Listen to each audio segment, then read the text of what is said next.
로마서 13장 11절로 14절입니다. 찾으신 줄 알고 함께 합독하시겠습니다. 시작. 또한 너희가 이 시기를 알거니와 자다가 깰 때가 벌써 되었으니 이는 이제 우리의 구원이 처음 믿을 때보다 가까웠습니다. 밤이 깊고 낮이 가까웠으니 그러므로 우리가 어둠의 일을 벗고 빛의 갑옷을 입자. 낮에와 같이 단정히 행하고 방탕하거나 술 취하지 말며 음란하거나 호색하지 말며 다투거나 시기하지 말고 오직 주 예수 그리스도로 옷 입고 정욕을 위하여 육신의 일을 도모하지 말라. 아멘.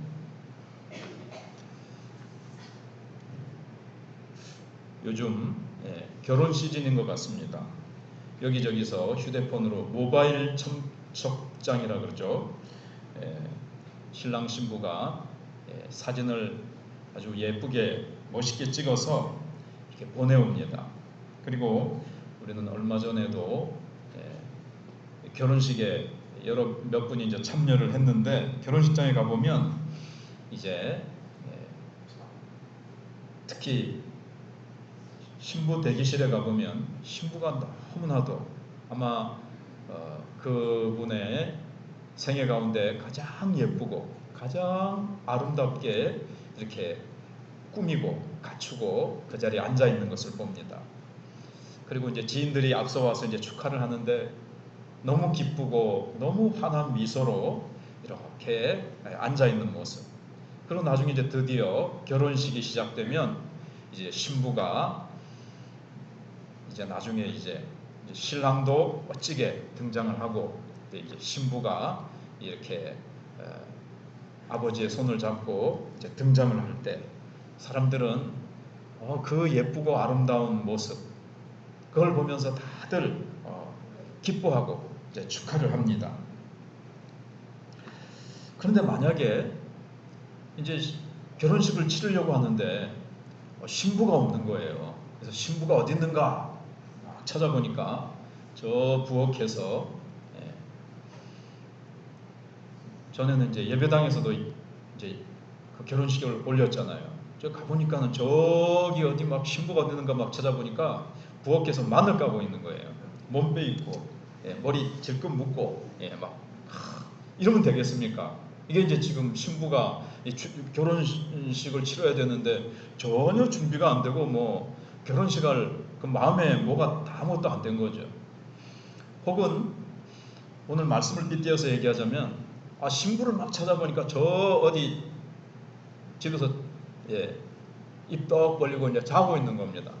그래가지고 당신 지금 결혼식 날짜라고, 당신 지금 신부로 지금 결혼식 하려고 그러는데 지금 근데 지금 막 깨워보니까 막 눈곱은 덕지덕지 붙어있고 머리는 폭탄머리고 막 머리카락이 여기 침 흘린 여기 뺨에 그냥 머리카락이 더덕더덕 같이 붙어가지고 말라붙어가지고 막 이러고 막 있는 모습이라면 어찌 되겠습니까? 이건 뭐 상상하기도 힘든 일이 벌어지는 거죠. 오늘 성경은 그리스도를 신랑으로 그렇게, 우리는 신부로 그렇게 이제 표현하고 있습니다. 특별히 이제 이스라엘의 결혼식은 신랑은 이제 밤중에 나타나요. 근데 왜냐면은 왜 밤에 할까 낮에 하지? 굉장히 낮에는 덥거든요. 그래서 밤에 하는 것 같아요. 근데 이제 신랑이 이제 뭐 오늘 밤에 온다는 건 알지만 몇 시에 온다는 건 모르는 거예요. 그런데 성경 마태복음 25장에 보면 거기 이제 비유가 나올 때에 신랑이 좀 더디 오는 거예요. 그런 이제 신부의 거기 보면 10처녀가 나오는데 10명의 그럼 신부인가? 이건 아니죠. 신부의 들러리들이죠. 신부의 친구들이 이제 신랑이 오면 이제 등불을 들고 나가요. 그 등불은 끝에 조그만합니다. 주먹만한 이제 등불을 탁 들고 나가지고 10명의 신부 들러리들이 기다리고 있는데 신랑이 늦게 오니까 이제 조는 장면이 나오죠. 근데 5명의 처녀는 이제 등불에 기름을 딱 준비해 놨었고, 그 다음에 5명은 등불에 기름을 준비하지 못해가지고 신랑이 더디 왔을 때 이제 신랑이 왔다, 신랑을 맞으러 나가자 이러는데, 이제 그동안 이제 등불은 켜가지고 있었는가 봐요. 언제 올지 모르니까 딱 켜고, 이게 뭐 하는 거냐 하면 신랑이 딱 오면요, 신랑 얼굴에다가 이 10개의 등불을 다 이렇게 비추는 겁니다. 신랑 얼굴이 환해지라고. 근데 5명은 졸다가 등불에 기름을 준비 안 해가지고 신랑이 왔을 때 그만 거의 꺼져가는 거예요. 그래서 기름을 사러 간 사이에 5명이 그만 결혼식장 문이 닫혀버린 겁니다. 그래서 기름을 사가지고 와 보니까는 벌써 결혼식은 시작됐고 문은 닫혀버리고 아무리 문을 두드려도 이제 문을 열어주지 않는 그런 장면이 나오고 있습니다. 그래서 오늘 본문은 신부는 기다리면서 준비해야 된다.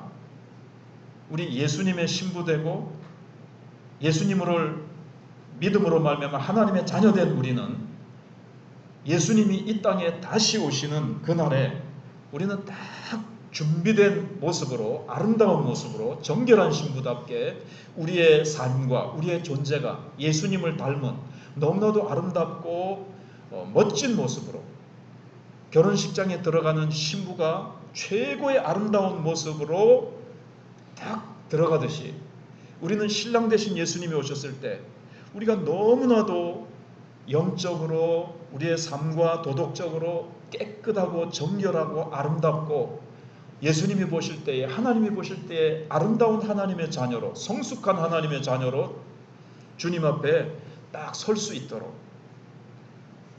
전에 로마서 8장에 볼 때에 만물들이 탄식하며 하나님의 아들들이 나타날 것을 기다린다 그랬잖아요. 이 하나님의 아들들이 나타난다는 것이 정말 이 전시관에서 작품이 다 이렇게 전시가 되고 거기에 조명이 아름답게 비쳐서 와, 그 작품을 바라볼 때 감탄이 나오는 그런 작품처럼 우리가 만물 앞에서 하나님의 자녀들이 멋진 모습으로 그렇게 서게 되는 것을 말씀하고 있다고 말씀을 드렸습니다.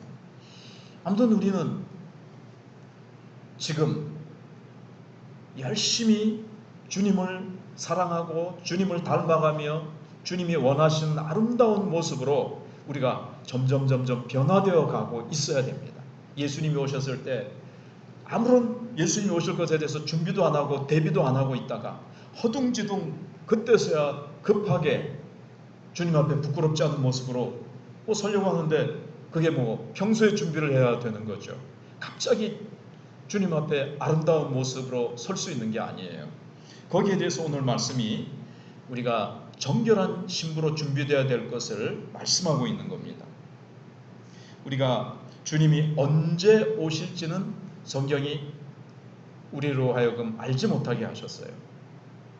그럼 미래에 대해서 알면 좋겠다 싶지만, 여러분 미래에 대해서 다 알면 어떻게 될까요? 내가 어느 대학에 들어가고 어느 직장에 가서 누구하고 결혼하고 어떻게 살다가 언제 어디서 어떻게 죽을 것이 다 내가 알고 있어요. 그러면 삶이 어떻게 될까요? 그거는 삶이 제대로 이루어질 수가 없어요. 그래서 주님께서는 우리 개인의 미래를 모르고 우리 개인의 종말도 몰라요. 그리고 이 세상의 역사가 맞춰지는 날은 예수님이 다시 오시는 날이 이 역사가 끝나는 날입니다. 그것도 어떤 날인지 감추어 놓으셨어요. 몇 년, 몇 월, 며칠, 몇 시에 오신다 그러면은 팡팡 놀다가 그때 이제 한 사흘 전부터 준비할 가능성이 우리에게는 많잖아요. 인간의 본성이. 그래서 주님께서는 우리를 위해서 참 그날을 다 모르게 하셨어요. 우리 개인의 종말과 모든 미래를 모르게 딱 하셨어요. 이것이 우리에게 복이고, 우리가 주님 앞에서 날마다 깨어서 아름다운 삶을 살고 우리가 성숙하도록 하기 위해서 하나님께서 해놓으신 이런 사랑의 장치입니다. 언제 오실지는 우리는 모릅니다. 그러나 분명하게 성경이 가르치고 있는 것은 무엇인가 하면 역사의 마지막 끝이 있고 분명히 예수님이 다시 오신다라는 사실을 성경 우리에게 강조하고 있습니다.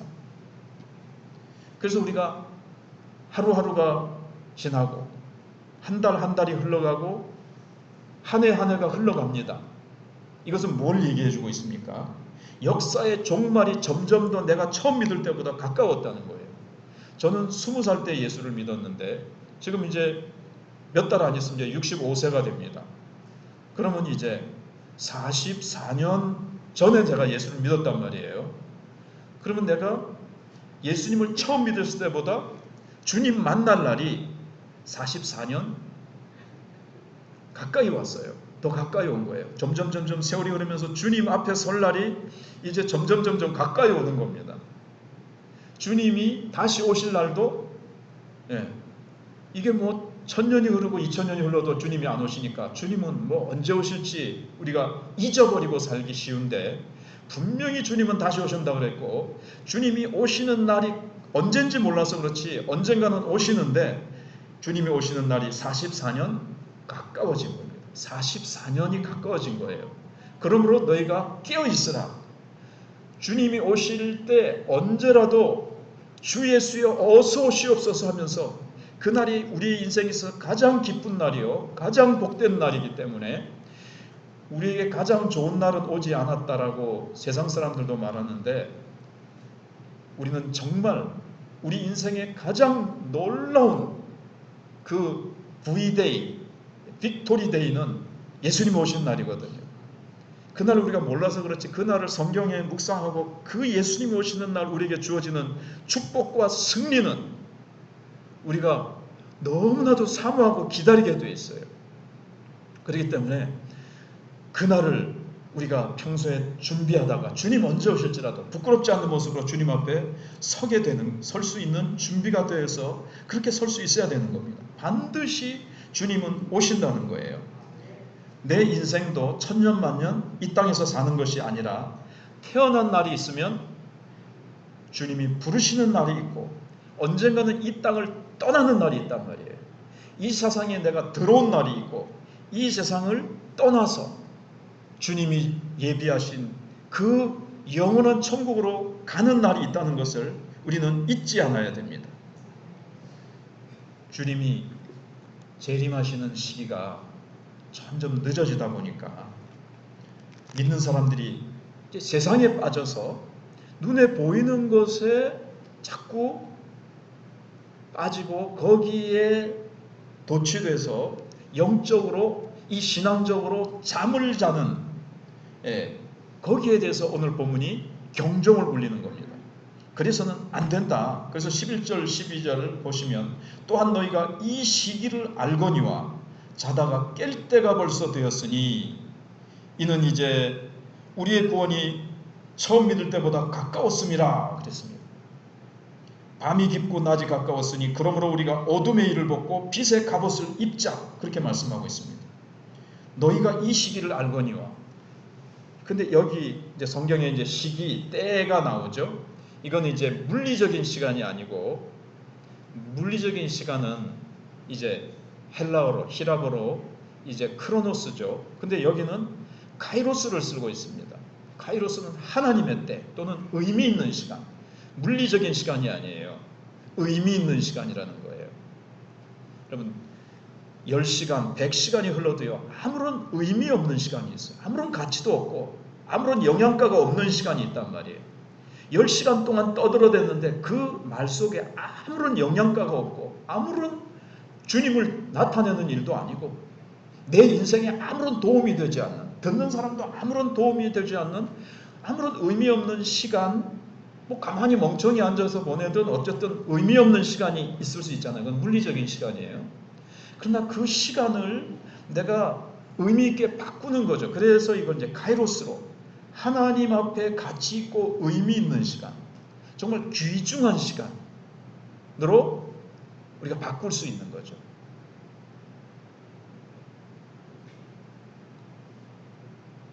(100년을) 살아도 아무런 의미 없는 시간이고요. 1분을 살아도 그 1분이 하나님 앞에서 너무 가치 있고 의미 있는 그런 시간을 말하는 겁니다. 혹은 위기의 시간 이렇게 얘기도 합니다. 기회의 시간이기도 해요. 이 기회. 여러분 물리적인 시간을 하나님 우리에게 각자 다 주시죠. 하루에 24시간씩 누구에게나 다 공평하게 주시는데 이 시간을 의미 있는 시간으로 가치 있는 시간으로 바꾸어야 됩니다. 예, 그렇게 이제 우리가 살아가야 되는 거죠. 그래서 너희가 이 시간을 알지 않느냐. 예, 우리가 자고 있는데 깰 때가 되었다. 영적으로 신앙적으로 그냥 세상에 취해서 살아가고 있는 것. 주님 맞을 준비를 하지 않고 세상 헛된 곳에 시간을 낭비하고 있는데 지금 시기를 보라는 거예요. 이 시대를 보라는 겁니다. 하나님의 관점으로 보라는 겁니다. 지금 깨어날 때가 되지 않았느냐. 지금 영적으로 게을러서 하나님의 말씀과 하나님의 역사를 전혀 무관심하게 그렇게 세상이 어떻게 돌아가는지 내가 얼마나 돈을 모았고 내가 얼마나 이 세상 것을 내가 취해서 세상 죄악에 빠져서 세상 향락에 취해서 내가 살고 있다면 영적으로 잠자는 건데 깨어나야 된다는 겁니다. 주님이 오실 때가 처음 믿을 때보다 가까웠으니 지금 우리가 사는 시대는 벌써 10년 전보다도 너무나도 기상이변과 나라마다 일어나는 전쟁과 여러 가지 사인들이 여러 가지 표적들이 10년 전보다는 훨씬 다릅니다. 그러니까는 40년 전을 한번 제가 생각해 볼게요. 제가 믿은 지가 44년이라 그러는데 40년 전에서 10년이 흐르는 동안에 세상의 그 변화하는 속도와 30년에서 20년 또 흐르는 그 10년의 속도와 그 어떤 변화의 속도, 어떤 그 변화의 양상들과 또 이제 20년으로 생각해 보겠습니다. 그럼 2000년도라고 한번 생각을 해보세요. 2000년에서 2010년까지의 세상의 어떤 기상과 나라들과의 그 어떤 관계 이런 것들의 변화, 속도, 뭐 그런 양상, 그 어떤 죄악의 깊이부터 시작해서 온 것들을 생각해 보면 이게 가속도가 엄청 붙은 것 같다는 거죠. 과거 40년에서 30년으로 넘어올 때하고 30년에서 20년으로 넘어올 때하고 20년에서 다시 10년이 넘어올 때하고 10년 전하고 지금 세상에 어떤 상상하지 못했던 일들이 모든 영역에서 벌어지고 있다는 거죠. 그러므로 이 시기를 한번 보라는 거예요. 너희는 이 시기를 안다는 거죠. 하나님의 자녀는 이 시기를 읽을 수 있어야 된다는 겁니다. 이렇게 게으르게 엄벙덤벙 살아가면 안 된다라는 것을 너희들이 성령을 의지하고 하나님 안에 있다면 너희가 알지 않느냐. 지금은 잘 때가 아니다라는 겁니다. 우리가 신앙에 이런 게으름을 피우고 우리가 하나님을 바라보고 하나님의 뜻을 알고 하나님께 충성하고 하나님의 나라를 위해서 살아가야 되는 하나님의 자녀로서의 우리의 정체성과 우리의 신분과 우리의 사명을 너희들은 알고 있지 않느냐. 무엇보다 신랑 되신 예수님이 오실 날이 너무나도 점점 하루하루 한 해 한 해 가까워오고 있는데 무엇보다도 이 시기는 그 어떤 시기보다도 주님이 오실 때가 임박했다는 것을 너무나도 확연하게 보여주고 있는데 밤이 너무나도 깊었습니다. 죄악이 너무나도 깊었습니다. 새벽이 곧 올 겁니다. 새벽 동트기 직전이 가장 어둡다 그러잖아요. 가장 어두운 시대를 우리가 보면서 주님이 보여주신 여러 가지 마태복음 24장에서 주님이 오시기 직전의 상황을 시대상을 주님이 말씀해 주셨는데 그 말씀과 시대를 맞추어 보고 지금 모든 것을 우리가 맞추어 보면 주님이 곧 오실 것이라는 것을 알면 우리가 더 깨어나야 되고 우리가 더 준비해야 되고 내가 준비가 덜 된 부분이 어디 있는가를 더 막 점검해보고 날마다 나를 살피면서 세상이 점점 어두워져 가고 있기 때문에 세상의 죄악이 급물살을 타고 더 그 속도가 죄악의 그 물살의 그 속도가 더 세지기 때문에 우리가 더 강하게 무장하고 더 성령으로부터 기도하여 능력으로 무장되지 않으면 이 센 세상 죄악의 물결에 나도 휩쓸릴 수 있기 때문에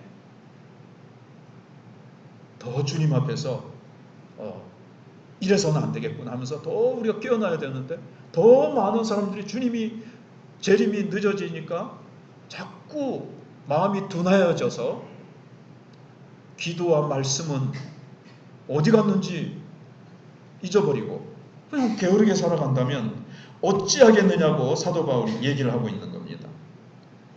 사도 바울이 말하고 있는 이 깰 때가 되었다. 이 기상나팔, 군대 갔다 오신 분들은 이제 기상나팔 소리에 이제 일어나서 일찍부터 이제 구보하고 막 하잖아요. 농부들은 어떻습니까? 아주 새벽 일찍 일어나서 일해야 됩니다. 낮에 해 뜨면요 더워서 못해요. 근데 바울이 얘기하고 있는 또 다른 기상입니다. 이거는 로마의 잠입니다. 로마의 잠. 그 당시 로마는 세계를 정복하고 얼마나 많은 부가 로마로 쏟아져 들어오는지, 그 부와 타락한 문화와 뭐 그런 것에 취해서 세상 부귀영화 쾌락과 향락에 취해서 밤과 낮을 모르고 부어라 마셔라 먹고, 뭐 음식이 산의 진미가 넘치니까 먹고, 그래서 저쪽 옆에 토하는 장소가 있어요. 거기 가서 토하고 먹고 토하고 밤새도록 술과 그런 산의 진미와 그리고 음란과 성적인 이 음란과 방종과 타락으로 로마는 말도 못했습니다. 결국 그것 때문에 이제 망하죠. 지난주일날 말씀드린 대로. 그렇기 때문에 그 죄악 문화에 자칫 정신을 차리지 않으면 신앙에서 멀어지고 하나님의 은혜로부터 멀어져서 죄악 문화에 휩쓸리기 쉽다는 거예요. 그래서 사도 바울은 거기서 깨어나라고 말씀하고 있는 겁니다. 정신을 차리고 딱 깨어 있어야 된다는 겁니다. 존 버년이 쓴 철로역정이라는 책이 있죠. 한때는 성경 다음으로 가장 많이 사람들이 읽었던 책이에요. 철로역정. 이제 거기 주인공이 크리스찬이죠. 존 버년이 신앙 때문에 박해를 받아서 감옥 안에서 영적인 꿈을 꾸고 책을 쓴 게 이제 철로역정이거든요. 그러면 크리스찬이 이제 순례길을 떠납니다.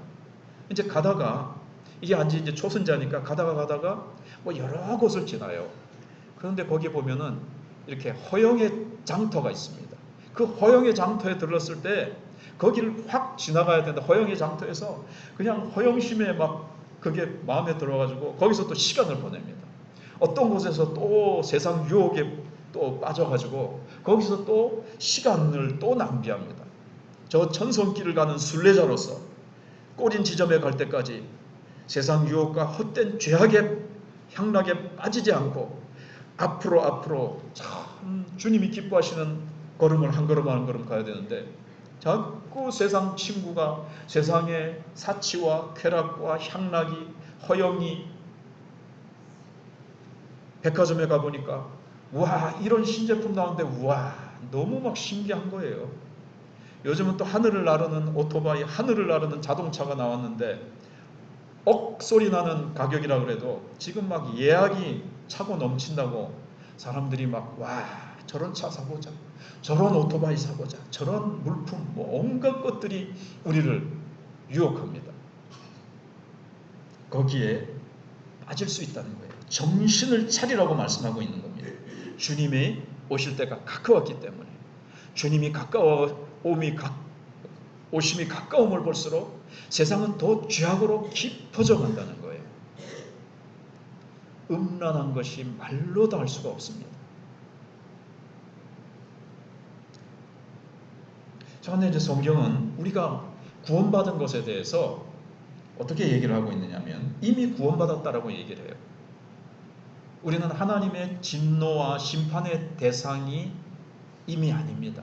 우리는 하나님의 사랑의 대상이고 하나님의 사랑에서 우리를 끊을 수 없고, 그러나 또 성경 곳곳에서는 우리의 구원을 과거로 표현하는 것도 있지만 또 우리의 구원은 아직 완성되지 않았다라고 말씀합니다.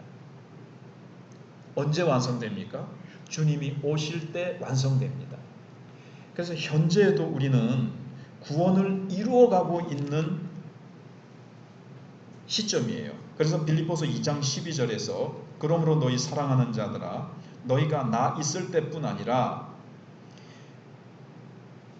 더욱 지금 나 없을 때에도 항상 복종하여 두렵고 떨림으로 너희 구원을 이루라 그랬습니다. 이루어가라는 거예요. 근데 사도 바울이 빌립보 교인들에게 쓴 거거든요. 근데 성경 어디에는 너희들이 이미 구원받았다. 허물과 죄로 죽었던 너희를 살리셨다. 너희가 구원받았다라고 얘기를 하고 있어요.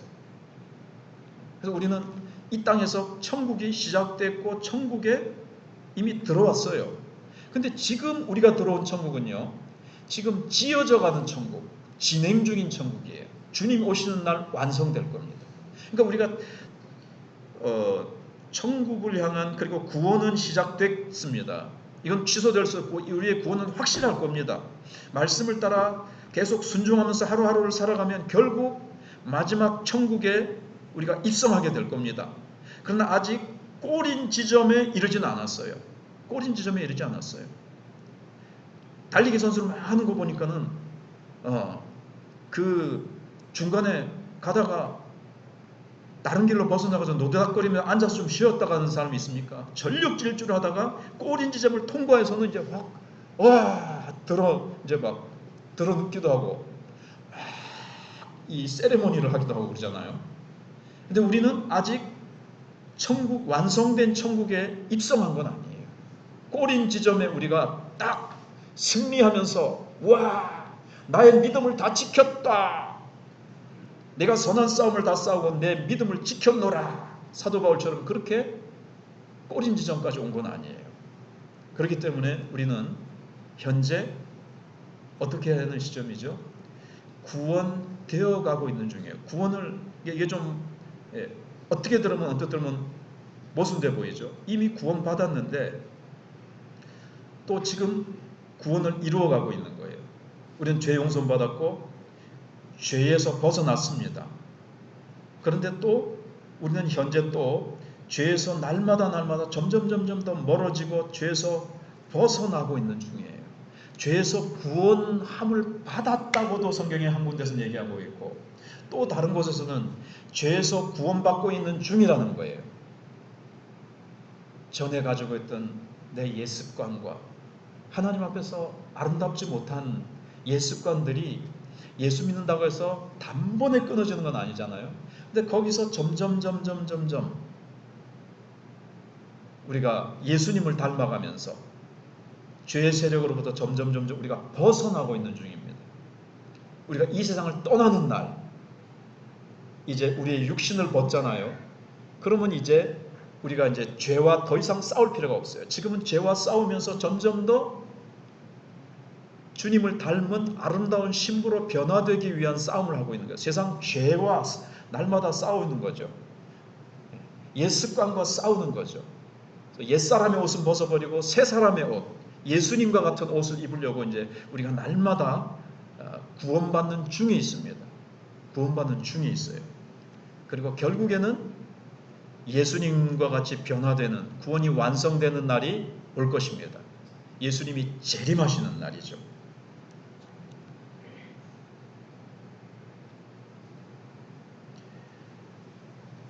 그래서 다시 예수님이 분명히 재림하실 건데 그때 우리가 주님 앞에 정말 아름답고 정결한 모습으로 성숙한 예수님을 너무나도 닮은 모습으로 주님 앞에 부끄러움 없이 주님 어서 오세요 하고 주님께 탁 안길 수 있는 그런 모습으로 내가 준비되어 가고 있느냐는 겁니다. 지금 준비하는 삶을 날마다 살아가고 있느냐는 거예요. 오늘 오시더라도 부끄럽지 않는 모습으로 내가 현재 있는 곳에서 최선을 다하고 날마다 기도와 말씀과 충성하면서 살아가고 있기 때문에 주님 오늘 오신다 하더라도 부끄럽지 않는 모습으로 내가 준비되어 있느냐 하는 거죠. 완성되어 있느냐가 아니라 준비하고 있느냐.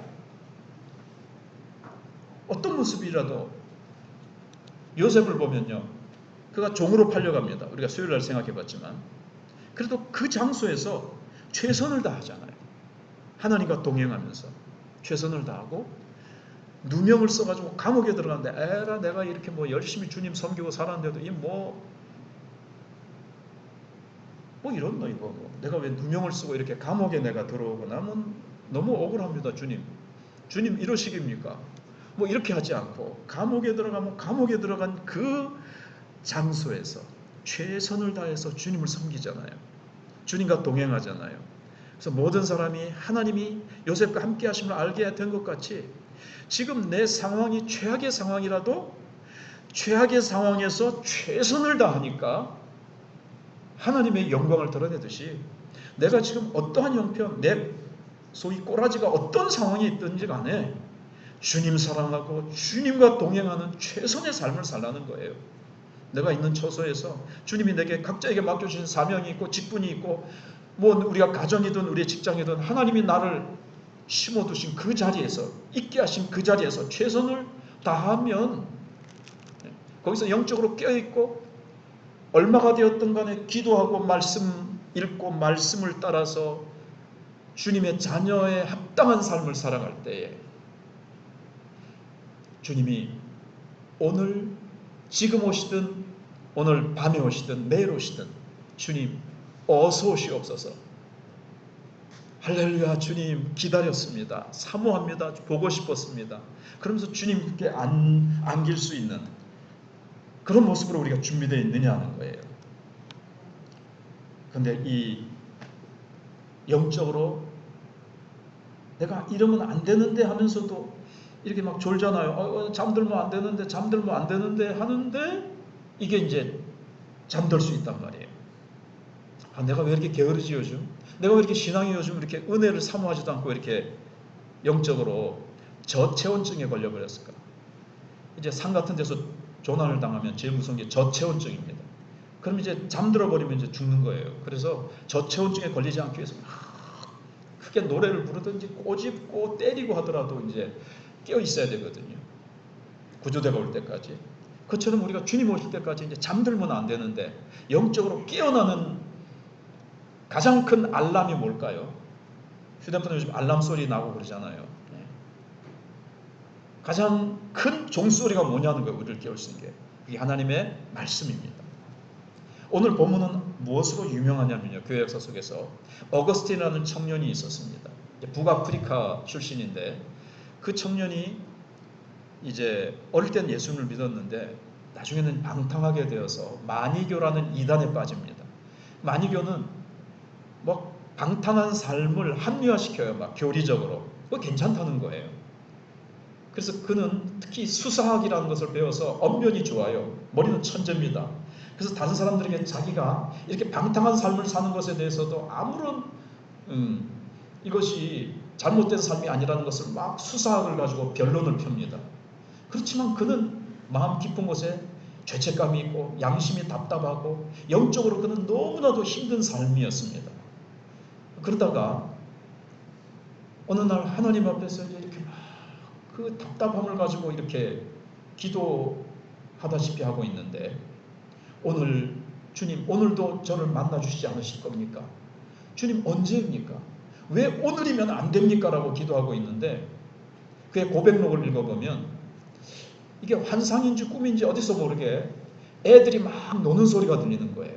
놀면서 뭐 고무줄 같은 거를 하는지 공놀이를 하는지 펴서 읽어라 막 이런 소리가 막 들리는 거야. 노래가 애들이 막 동요 같은 노래를 막 하는데 펴서 읽어라 뭐 이제 이런 소리가 이제 들리는 거예요. 이게 뭐 현실인지 꿈인지 환상인지 모르겠는 거예요. 그런데 바로 옆에 성경책이 있었습니다. 근데 성경책을 딱 펴서 읽는데 마침 로마서 13장 11절로 14절 이 말씀이에요. 너희가 이 시기를 알거니와 자다가 깰 때가 되었다. 이 말씀이 하나님께서 이 말씀을 사용하셔서 방탕한 어거스틴을 영적으로 확 깨운 겁니다. 그가 번쩍 번개를 맞은 듯이 엄청난 만볼트 전기의 충격을 받은 것처럼 그가 영적으로 이제 깨어납니다. 그에게 이제 회개의 역사가 일어나고 그게 이제 말씀을 통해서 주님이 이제 그날 만나 주신 거예요. 왜 오늘이면 안 됩니까? 왜 또 내일이어야 됩니까? 그렇게 기도할 때 주님이 그렇게 이제 어거스틴을 만나 주신 말씀이 이 말씀이에요. 말씀은 영혼을 깨우는 가장 큰 하나님의 능력인 것입니다. 에스라서에도 읽어보시면 이스라엘 백성들이 참 포로에서 끌려가지고 참 침체되어 있을 때 학사 에스라가 수문 앞 광장에 이스라엘 백성들을 다 모아놓고 강단을 이제 나무로 만들어 놓고 학사 에스라가 말씀을 낭독합니다. 말씀을 낭독하는 거예요. 그냥 하나님의 말씀을 설교한 것이 아닙니다. 그냥 말씀을 읽기만 하는데 백성들이 서서 그냥 막 눈물을 줄줄 흘리면서 웁니다. 예. 수문 앞이니까 영어로 워터게이트죠. 워터게이트에 붕이 일어난 거예요. 그 말씀을 들으면서 말씀 앞에서 그냥 가슴을 찢고 가슴을 치면서 백성들이 계속 우는 거예요. 계속 울어대는 거예요. 눈물을 멈출 줄 모르고 말씀 앞에서 영적으로 깨어나는 거죠. 에스겔서도 읽어보시면 에스겔 골짜기에 해골떼들이 그냥 디비전 그냥 막 깔려 있는데 바짝 마른 해골들이 있는데 에스겔 선지자가 하나님의 말씀을 대언할 때 여호와의 영이 그 말씀과 함께 모든 마른 뼈들이 이제 막 살이 덮이고 힘줄이 덮이고 핏줄이 덮이면서 막 하나님의 군대로 막 버덕버덕 막 뼈가 맞추어지고 힘줄이 맞추어지고 혈관이 생기고 피가 흐르고 거기에 성령의 생기가 들어가고 일어나는 거예요. 에스겔 선지자가 태어난 하나님의 말씀에 의해서 루터가 하나님의 말씀 로마서 1장 16절 말씀 앞에 깨어져서 종교개혁이 일어났습니다. 수많은 사람들이 하나님의 말씀을 읽고 하나님의 말씀에 의해서 깨어나고 새 힘을 얻게 되어졌습니다. 하나님의 말씀은 살았고 운동력이 있어. 운동력이 있다는 것은 에너지라고 되어 있습니다. 에너지. 하나님의 말씀에는 엄청난 에너지가 들어있습니다. 천지를 창조하는 능력이 말씀 안에 들어있습니다. 예수님을 닮아가기 위해서는 어떻게 해야 됩니까? 예수님이 오실 때 정결한 신부로 예수님을 닮은 가장 아름다운 모습, 제가 수요일 말씀드린 것처럼 닮다, 예수님을 닮아가는 거하고 우리나라 말에 물을 담다, 이 안에다가 뭐를 담다 하고 발음이 거의 같죠. 예수님을 닮아가기 위해서는 예수님의 말씀을 담아야 돼요. 예수님의 말씀을 자꾸 담아야 그 말씀이 나를 변화시키고 그 말씀을 자꾸 담아야 내가 말씀대로 살아가잖아요. 그럴 때 우리는 예수님을 닮은 아름다운 모습이 되어서 이 시대를 밝힐 수가 있는 겁니다. 그래서 우리는 어둠의 일을 벗어버리라. 주님이 기뻐하지 않는 이 세상 향락과 그리고 정력을 위해서 육신의 일을 도모하지 말라. 마지막 절에 그렇게 되어 있잖아요. 그리고 무슨 옷을 입으라 그랬어요? 빛의 갑옷을 입으라 그랬습니다.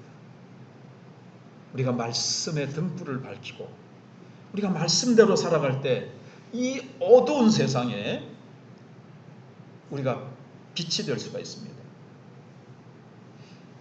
여러분 태양이 굉장히 밝잖아요. 근데 태양을 보고 아름답다 그럽니까? 그렇진 않죠. 근데 별은 태양에 비해서 훨씬 더 빛이 적어요. 근데 별빛은 뭐라고 얘기하죠? 아름답다 그럽니다. 왜 그럴까요? 배경 때문에 그렇습니다. 별은 밤하늘에서 반짝이잖아요. 그래서 별빛은 아름답다 그러고 아름답고 멋진 사람을 가지고 뭐라 그럽니까? 스타라고 그러잖아요.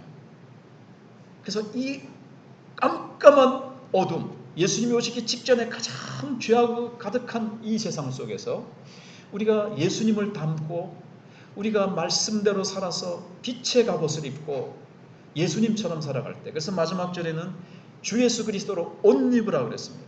옷은 굉장히 중요하잖아요. 어떤 옷을 입느냐에 따라서. 그래서 이렇게 정장을 입으면요, 좀 신사답게 행동하게 되고 아무런 옷을 입으면 안 되잖아요. 신부가 드레스를 입어야 되는데 잠옷 입고 있으면 됩니까? 잠자다가 급하게 예수님 오시는데 신랑 되신 예수님하고 이제 혼인잔치에 갔는데 너무 급하게 오느라고 드레스를 안 입고 잠옷을 입고 뛰쳐나왔다. 안 되잖아요. 드레스를 입어야 되듯이 우리가 주 예수 그리스도로 옷 입으라는 겁니다. 즉 우리의 삶이 그리스도를 드러내야 된다는 겁니다.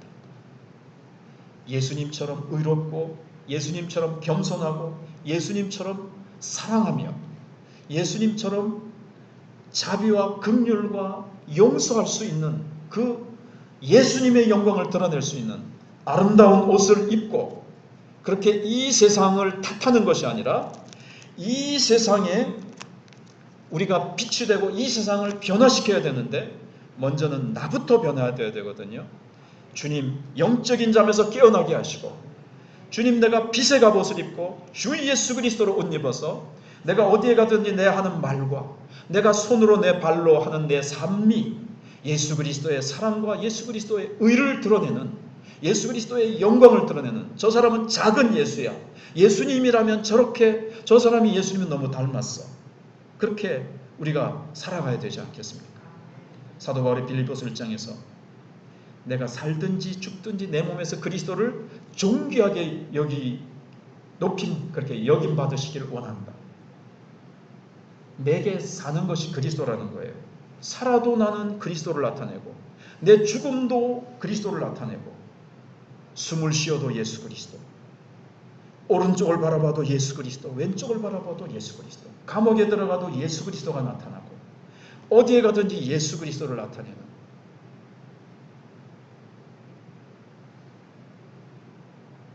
그런 저와 여러분들이 되셔서 정말 예수 그리스도로 옷 입고 옷이 중요하잖아요. 하얀 병원에 가면은 의사들이 가운을 입고 있습니다. 의사구나. 법복을 입고 있으면 법관이구나. 어떤 일하는 그 작업복을 입고 있으면 일하시는 분이시구나. 그런데 우리는 봤을 때 예수 그리스도의 제자구나. 정말 예수님의 사랑과 예수님의 그 아름다운 은혜를 드러내는 그래서 세상을 변화시키고 이 어두운 세상에서 별과 같이 아름다운 하나님의 말씀의 빛을 하나님의 사랑의 빛을 드러내는 저와 여러분들이 되시기를 주님의 이름으로 축복합니다. 기도하겠습니다. 하나님 아버지 은혜를 감사합니다. 하나님의 측량할 수 없는 사랑을 받은 저희들 이 사랑을 세상을 향해 흘려보내기를 원합니다. 사랑하기 힘든 어려운 한 이웃을 향해 구체적으로 노력할 수 있게 해주시옵소서. 영적인 잠에서 깨어날 때입니다. 말씀으로 깨워주시옵소서. 어둠의 일을 벗고 부끄러운 옷을 벗어버리고 빛의 갑옷을 입게 해주시옵소서. 예수 그리스도로 옷 입고 그리스도의 의와 사랑과 온유와 영광을 드러내는 삶을 살게 하여 주시옵소서. 예수님의 이름으로 기도하옵나이다. 아멘.